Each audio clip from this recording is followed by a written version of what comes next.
Hello friends, welcome to our channel. இன்றைக்கி நம்ம சேனலில் என்ன பார்க்க போகிறோம்னு பார்த்தீங்கன்னா, மாருதி 800 இன்ஜின் வைப்ரேஷனை வந்து எப்படி சால்வ் பண்ணலாம் அப்படிங்கிறத தான் இந்த வீடியோவில் ஃபுல்லாக பார்க்க போகிறோம். நம்ம இப்போ ஸ்டார்ட் பண்ணி காமிக்கிறேன். இன்ஜின் எப்படி வைப்ரேஷன் ஆகுது, அதை எப்படி சால்வ் பண்ணலாம் அப்படிங்கிறது இந்த வீடியோவில் ஃபுல்லாக பார்க்கலாம் ஃப்ரெண்ட்ஸ்.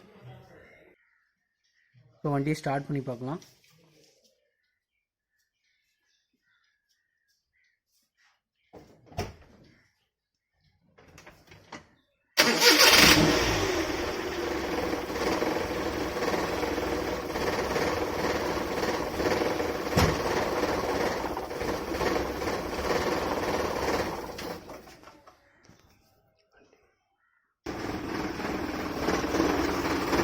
இன்ஜின் வைப்ரேஷனை பார்த்தீங்கன்னா உங்களுக்கே தெரியும் எவ்வளோ ஷேக் ஆகுது.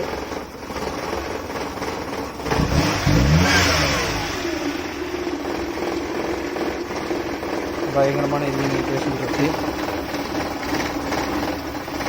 இந்த வைப்ரேஷன் அதிகமாக இருக்குது. நம்ம இந்த இதில் அட்ஜஸ்ட் பண்ணுறோம் அப்படின்னு பார்த்தீங்கன்னா, இதில் வந்து ஃபியூல் அட்ஜஸ்ட்மெண்ட் ஸ்க்ரூ இருக்குது.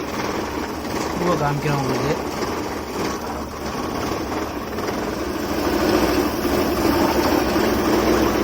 இந்த ஃபியூல் அட்ஜஸ்ட்மெண்ட் ஸ்க்ரூ வந்து ஆன்டி கிளாக் வைஸில் டியூன் பண்ணுறதுனால இன்ஜின் வைப்ரேஷன் குறையும். இன்ஜின் ஸ்மூத்தாகவும் இருக்கும், அதே நேரத்தில் மைலேஜ் நல்லாவும் கிடைக்கும். ரொம்பவும் கொட்டக்கூடாது. அந்த இன்ஜின் வைப்ரேஷன் குறைக்கிற லெவலுக்கு கரெக்டான ஃபிட்டிங்ஸில் வைக்கணும். அது நீங்கள் அட்ஜஸ்ட்மெண்ட் பண்ண இன்ஜின் வைப்ரேஷன் உங்களுக்கே தெரியும், குறைகிறது உங்களுக்கு தெரியும். இதுதான் அந்த ஸ்க்ரூ, இதுதான் ஃபியூல் அட்ஜஸ்ட்மெண்ட் ஸ்க்ரூ. இந்த அட்ஜஸ்ட்மெண்ட் ஸ்க்ரூவை வந்து கிளாக் வைஸில் நீங்கள் சுற்றும்போது உங்களுக்கு வந்து வண்டி வைப்ரேஷன் இருக்கும், பெட்ரோல் அதிகமாக போகாது. ஆன்டி கிளாக் வைஸில் சுற்றும்போது பெட்ரோல் அதிகமாக போகும். நம்ம எந்த இடத்துல வந்து வைப்ரேஷன் குறையுதோ அந்த இடத்துல நம்ம ஃபிட் பண்ணி கரெக்டாக வச்சுக்கணும்.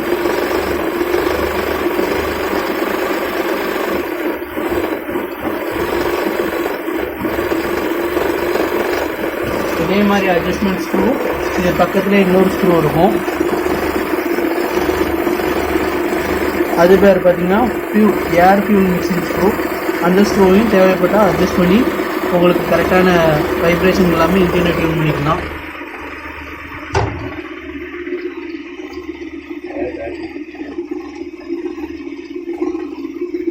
பார்த்தீங்கன்னா இன்ஜின் வைப்ரேஷன் இல்லாமல் ஸ்மூத்தாக இருக்கும்.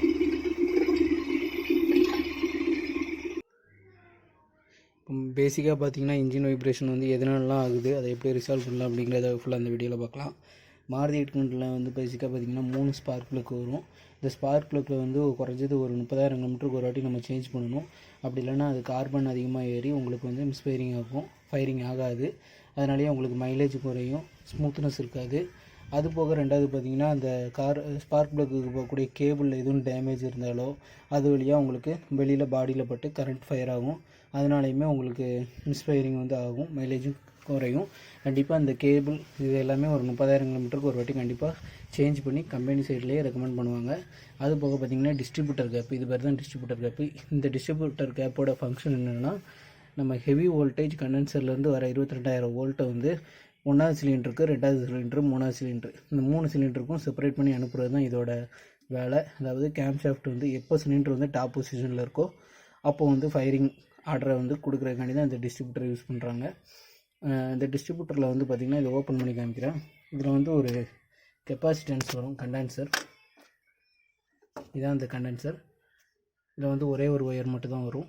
இந்த கண்டென்சர் வந்து நம்மளுக்கு டேமேஜ் ஆகியிருந்தாலும் உங்களுக்கு அந்த கம்ப்ளைண்ட் வர்றதுக்கு அதிகமான சான்சஸ் அதிகமாக இருக்குது. வண்டி ஸ்டார்ட் ஆகாது, அதுபோக ஸ்டார்டிங் ப்ராப்ளம் அந்த மாதிரி கம்ப்ளைண்ட்லாம் வரும். இந்த கெப்பாசிட்டன்ஸில் இருந்து ஒரு ஒயர் போகும். இந்த ஒயர் என்ன பண்ணணும்னா ஹெவி வோல்டேஜ், உங்களுக்கு வோல்டேஜை வந்து நெகட்டிவ் ரெசிஸ்டன்ஸ் வாய் வளருத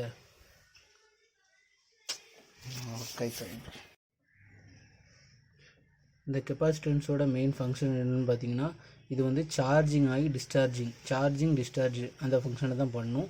அதாவது என்ன பண்ணணும்னா, இதுலேருந்து வர வோல்டேஜ் பார்த்தீங்கன்னா கெப்பாசிட்டன்ஸில் போய் சார்ஜ் ஆகி திருப்பி ரிட்டர்ன் ரெசிஸ்டன்ஸ் வோல்டேஜ் நம்ம ஹை வோல்டேஜ் டிரான்ஸ்ஃபார்மருக்கு கொடுக்கும். இது வந்து இந்த டிரான்ஸ்ஃபார்மர் இது ஆக்சுவலாக ஒரு டிரான்ஸ்ஃபார்மர் மாதிரி தான் ஃபங்க்ஷன் ஆகும். அதாவது 12 வோல்ட்டை 22,000 வோல்ட்டாக மாற்றக்கூடிய கண்டென்சர். இல்லைனா டிரான்ஸ்ஃபார்மர்னு கூட நம்ம சொல்லலாம். இந்த வோல்டேஜுக்கு அனுப்பும். அப்போ அந்த வோல்டேஜ்லேருந்து நம்ம டிஸ்ட்ரிபியூட்டர் கேப் வழியாக திரும்பியும் டிஸ்ட்ரிபியூட்டர் கேப்புக்கு வந்து 1வது சிலிண்டரு, 2வது சிலிண்டர், 3வது சிலிண்டர் அப்படி ஃபயரிங் ஆர்டர் படி ஆட்டோமேட்டிக்காக அந்த சிலிண்டரை வந்து இந்த இதில் இருக்கிற கேப் வந்து ரொட்டேட் ஆகும். இது ரொட்டேட் ஆகக்கூடியது. இது ரொட்டேட் ஆகி இந்த சிலிண்டருக்கு மேலே உள்ள டாப்பில் உள்ளது பார்த்திங்கன்னா அந்த கார்பன் வச்சுருப்பாங்க. இந்த ப்ரெஷ்ஷுக்கு வந்து 1, 2, 3க்கு ஆர்டராக அனுப்பும். இது வந்து சரியாக ஃபங்க்ஷன் ஆகலைனாலும் உங்களுக்கு மிஸ்ஃபயரிங், அது போக பார்த்திங்கன்னா வண்டி ஸ்மூத்னஸ் எல்லாமே குறையும். 3வது மேஜரான விஷயம் பார்த்திங்கன்னா பேட்ரி வோல்டேஜ். இது வந்து 12 வோல்ட் சிஸ்டம். 12 வோல்ட்டில் வந்து வோல்டேஜ் வந்து நம்மளுக்கு வந்து கூடி குறையாக இருந்தாலுமே உங்களுக்கு வண்டி வந்து நிறைய எலக்ட்ரிக்கல் கம்ப்ளைண்ட்னால ஸ்பார்க்கிங், அது போக பார்த்திங்கன்னா மைலேஜ் குறைய சான்ஸ் இருக்குது. இதில் லோ வோல்டேஜ் போகும்போது ஃபயர் ஆகக்கூடிய வோல்டேஜ் 22,000 10,000 வோல்டேஜாக குறையும். அதிகப்படியான சான்ஸ் இருக்குது. அதனாலையுமே இதாகும். 3வது பார்த்திங்கன்னா ஃபியூல். பெட்ரோல் வந்து சரியாக கிடைக்கலனாலும் வண்டி ஸ்டார்டிங் ப்ராப்ளம் அதிகமாக வரும். அதுக்காண்டி நம்ம என்ன பண்ணோம், பெட்ரோல் ஃபில்ட்ரு கொடுத்துருப்பாங்க. இந்த ஃபில்டரில் வந்து டஸ்ட் அதிகமாக ஏறினாலும் பெட்ரோல் ஃபியூல் கரெக்டாக வராது. இதான் இந்த பெட்ரோல் ஃபில்டர். இந்த வண்டியில் வந்து 2 பெட்ரோல் ஃபில்டர் போட்டிருப்பேன். ஒன்று டேங்க் பக்கத்தில் இருக்கும், இன்னொன்று இன்ஜின்குள்ளேயே இந்த பெட்ரோல் ஃபில்டர் அடிஷ்னலாக நான் போட்டிருக்கேன் செப்பரேட்டுக்கு. இந்த ஃபில்டர் வந்து அதிகமாக பிளாக்காக இருந்தாலும் நம்மளுக்கு வந்து ஃபியூல் எஃபிஷியன்சி கம்மியாக இருக்கும், வண்டி ஸ்மூத்னஸ் இருக்காது. அதுக்கப்புறம் பார்த்திங்கன்னா வண்டி ஓவர் ஹீட்டு அதிகமாக இருக்குனாலும் இந்த வண்டி வந்து உங்களுக்கு ஸ்மூத்னஸ்ஸு கம்ப்ளைண்ட் எதுவுமே இருக்காது. ஓவர் ஹீட் எதனால் ஆகுது அப்படின்னு சொல்லி நம்ம அனலைஸ் பண்ணோம். ஓவர் ஹீட் எதனால் அனலைஸ் பண்ணும்போது நம்மளுக்கு பார்த்திங்கன்னா வண்டியில் வந்து டெம்பரேச்சர் சென்சார் ஃபஸ்ட்டு கரெக்டாக ஒர்க் ஆகுதுன்னு சொல்லி செக் பண்ணணும். டெம்பரேச்சர் சென்சார் எங்கே இருக்குதுன்னு பார்த்திங்கன்னா இதுதான் அந்த டெம்பரேச்சர் சென்சாரு. அது போக இன்னொரு சென்சாரை நம்ம முக்கியமாக பார்க்கணும். அது என்ன சென்சார்னு பார்த்திங்கன்னா ஆயில் சென்சார். ஆயில் சென்சார் வந்து மாருதி 800ல் கீழே இருக்கும், ட்ரைவ் ஷாஃப்ட் பக்கத்தில் ரைட் சைடு இருக்கும்.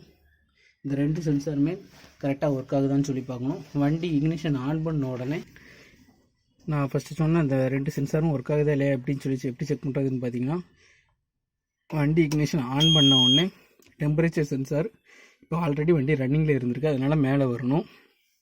ஆயில் சென்சார் வந்து ஆயில் இருக்கா இல்லையா அப்படின்னு சொல்லி இண்டிகேஷன் பண்ணுறதுக்காண்டி தான் ஆயில் சென்சார் யூஸ் பண்ணுறாங்க.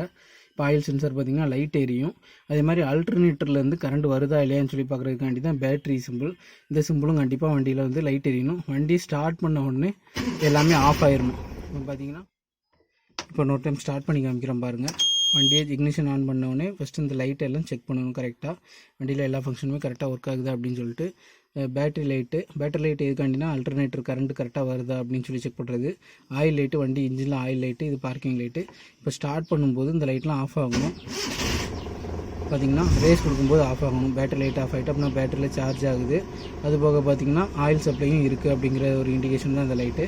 இப்போ பாருங்கள், நெக்ஸ்ட்டு பார்க்கலாம்.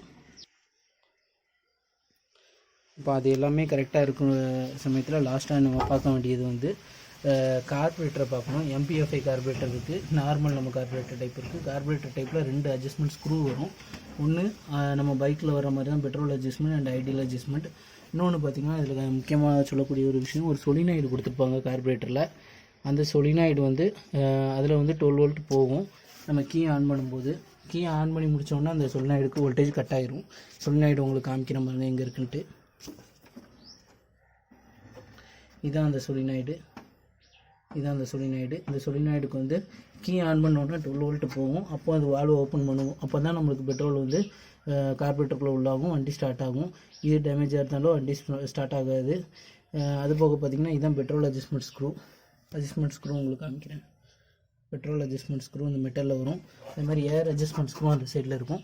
இதை அட்ஜஸ்ட்மெண்ட் ப்ராப்பராக இல்லைனாலும் உங்களுக்கு வண்டி இன்ஜின் வைப்ரேஷன் இருக்கும். நம்மளுக்கு லாஸ்ட்டாக பார்க்கக்கூடியது பார்த்திங்கன்னா இன்ஜின் ஆயில் வந்து 3 லிட்ரு. இந்த 3 லிட்டர் ஆயில் கரெக்டாக நம்ம மெயின்டைன் பண்ணணும்.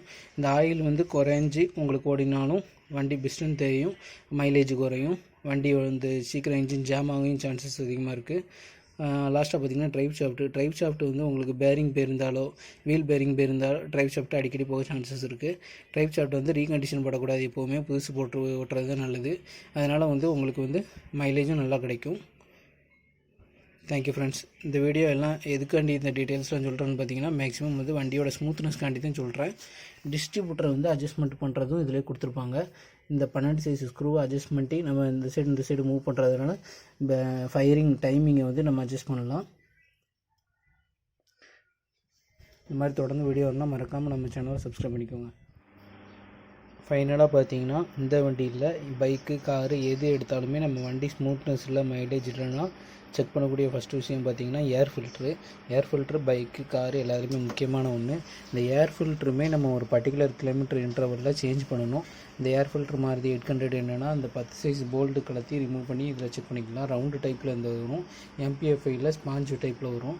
ஒவ்வொரு வண்டிக்கும் ஒவ்வொரு மாதிரி இருக்கும். இதை வந்து நம்ம ஜஸ்ட்டு ஏர் ப்ளோ பண்ணி க்ளீன் பண்ணிக்கலாம். இந்த ஃபில்ட்ரு வந்து நம்மளுக்கு டேமேஜ் ஆகிருந்தாலோ இல்லை ஃபுல்லாக டஸ்ட்டு நிறைஞ்சிருந்தாலோ வண்டி ஸ்டார்டிங் ட்ரபிள் இருக்கும், மைலேஜ் கிடைக்காது. தொடர்ந்து நம்ம சேனலை சப்ஸ்கிரைப் பண்ணிக்கோங்க.